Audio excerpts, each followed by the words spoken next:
Hi all. Now we are going to solve a question. Okay, so let's check the question first. Explain what economics mean when they describe a good as demerit good. Okay, so we have to check about demerit good, and using a diagram, we have to show that why such goods will be overconsumed in a free market. Okay, so these are our keywords. Demerit good. We need to use a diagram. We have to show why it is overconsumed in a free market. Okay. So to solve the question, first we should understand what is a demerit good. Okay, so what is a demerit good? A demerit good is a product that is overconsumed in a free market because the consumers underestimate its harmful effects. Okay, so basically, what is a demerit good? Demerit goods are those goods which could create some sort of harmful effect into the society, right? When we learn about private goods, we learn two type of private goods that are demerit good and merit good. Okay, so merit good were the beneficial one for the society, but demerit good are the one who causes some sort of harmfulness, right? So people consume more than socially desirable. Okay, so people will be consuming more than the desirable amount because they don't know the harmful effect of it. Okay, for example, we can take the case of cigarettes, alcohol, junk food, etc. Okay. So basically, the consumption of cigarette, alcohol, and junk food not only affect that very person, it will also affect the society. How? For example, you can take the case of cigarettes. Okay. Even though it is clearly written in the packets of the cigarette that it might cause cancer or it might create a lot of health issues, etc., nobody cares about that. The chain smokers, they do not care about that. So when do they smoke? It's not only causing health issues to them. Those who intake the smell, okay, the smoke, the secondary smokers, they are also getting affected. Okay, and for alcohol also, the families are getting affected. Junk food, a lot of health issues are the by consuming junk food. So all these are creating some sort of health issues or some social issues which we are not much aware about. Okay, so that is why we call it as a demerit cooking. Got it?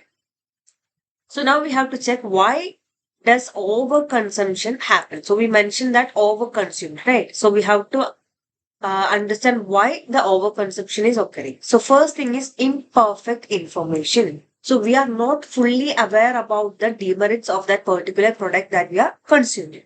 So consumers may not fully understand the health risk. Example for smoking. So even though it is clearly written, most of the people are still not aware that it could cause lung cancer or any other issues and all. Okay, and they are not even bothered about the impact on the society due to their very smoking. Okay, and then short term thinking. Okay, people focus on immediate satisfaction, ignoring long term harm. So that is the common mentality, right? We are only focusing on the that very moment. We are not bothered about the future or we are not bothered about the long term harm. So whenever you smoke once, it's not creating a sudden harm to you, right? It's a continuous process. So if you started consuming cigarettes every day, like in every time, just like medicines and all, so gradually the effects will show, right?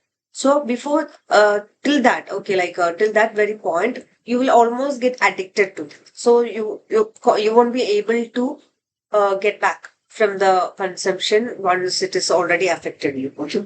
So you it will be very late when the symptoms are showing. So that is the thing. So the short term thinking of the people, and then addiction or habits. So it will make it harder to reduce the consumption. So you can consider the consumption of drugs, alcohol, cigarettes, whatever it is. We might start the consumption just for a fun or just for an experience, something like that. But later on, we will slowly get addicted to it. So there is no going back. It's very hard for us to stop it once we get addicted to it. Okay. So because of this, consumers think the good is more beneficial than it actually is. Okay. So for example, when you're tensed or when you are much bothered about something. So you might take a cigarette or you might consume some alcohol. It might give you a momentary pleasure. Okay, like for example, when you are drunk and you can just easily sleep, right? So actually, it is not helping you to sleep. Instead, it's completely draining your energy in your body. So that is how we are just getting slept out, right? So whenever we feel like we might think that, yeah, it is too good, I can relax. Alcohol is giving me some sort of pleasure and relaxation, happiness. So actually, we are uh, just shutting the reality for a short. Okay, so that is not going to help. But people are not able to think in this way. That is why we are again and again we are getting addicted to these kind of products. Now let's see the graph for demerit. So you can see a lot of things here, right? So y-axis is for price and x-axis for quantity. So we have marginal social benefit, marginal private benefit, and MPs is marginal private cost, and MSC is marginal social cost. Okay. So the marginal private benefit, the demand curve showing what consumers think the benefit is. That is what showed by marginal private benefit. Okay.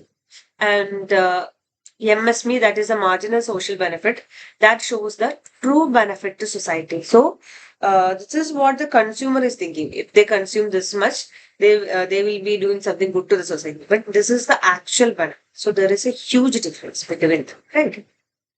So which is lower than MPB, and here marginal private cost is equal to marginal social cost. So what is marginal private cost and marginal social cost?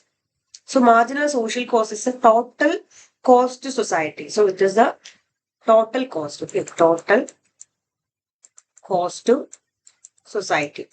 Okay, of producing one extra unit of a good. So it is the cost of the society, total cost of the society to produce an extra unit of that particular good. And we can calculate MSC is equal to MPC plus external cost. Okay, external cost. And what is MPC? The marginal private cost. It is the cost to the producer. Okay, the cost of the producer, including the wages, raw material, etc. And external costs are the cost imposed on society, like pollution, health effects, all these things. Okay. So in this diagram, we'll be taking MPC is equal to MSC, which means the problem is on the benefit side, not on the cost side. Okay, so it is on the benefit side, not on the cost side. So uh, when the MPB is greater than MSB, consumer overvalue the good. That is what we can see here, right? MPB is greater than MSB. So the consumer is overvaluing the good. Clear? So here we can see the supply curve, right? No production externality is assumed. That is why MPC is equal to MS. So what is the equilibrium in this diagram? The first equilibrium, right? So equilibrium E1 is at a price P1 and quantity Q1. That is the socially optimal equilibrium where MSB is equal to MS.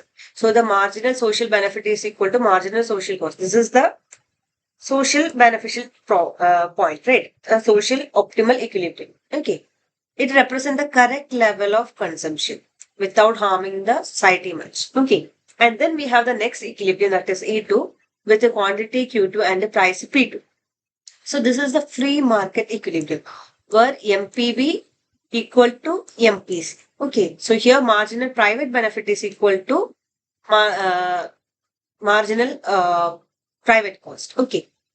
So consumer demand more because they overvalue the food. So for example, just take the case of cigarettes or alcohol. Okay. Instead of understanding that it is harmful to our health, harmful to our society, we are depending on the very short momentary pleasure. Like it will get you relaxed, it will help you to sleep, or it will help you to forget some painful memories, etc. So we are overvaluing the product. Instead of consulting a doctor or taking a proper medication, we are depending on these kind of demerit goods. Okay.